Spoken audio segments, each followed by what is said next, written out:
night, when the other engines are tucked away in their sheds, you can still hear the faraway call of an engine's whistle and the clickety-clack of train wheels turning. This is the sound of the mail train. One train is pulled by Thomas and the other by Percy, as the loads are too heavy for one engine to do the work alone. The mail is loaded into freight cars at the harbors, and the engines pull their trains through the silent stations, delivering their precious loads.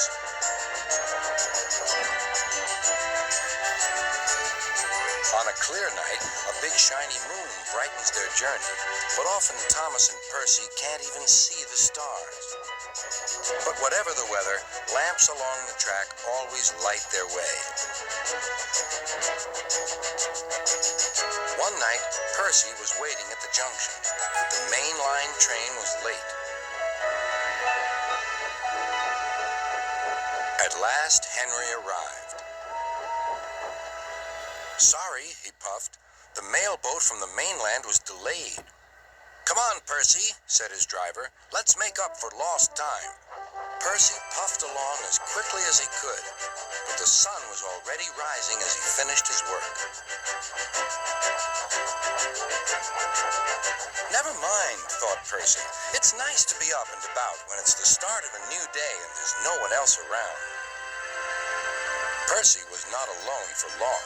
"Bother," said Percy. "It's that dizzy thing, Harold." "Good morning," whirred Harold. "I always said railways were out of date, but you're so slow with the mail. You should give everyone their stamps back." Percy was too tired to explain. "Bird brain," he muttered. "Good morning, Percy," called Duck. "You're up early this morning." "No, you're wrong," sighed Percy. "I'm back, tired and late."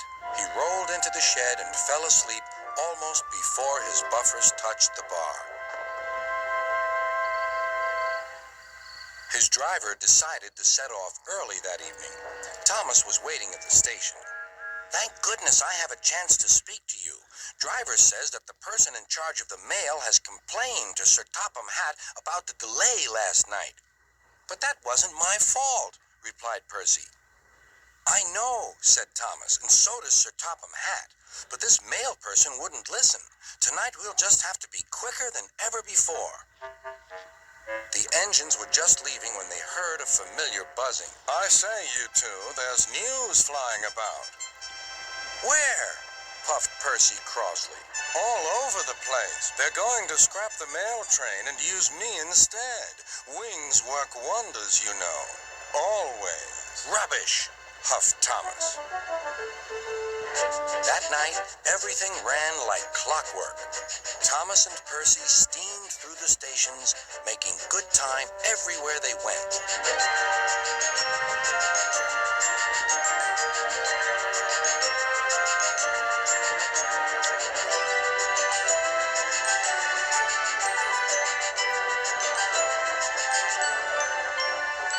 At a station, Thomas noticed a man looking cold and worried. He had missed his train home. "We can give you a ride," said Thomas's driver, "but it will be rather uncomfortable." "Thank you," said the man. "Anything's better than sitting here."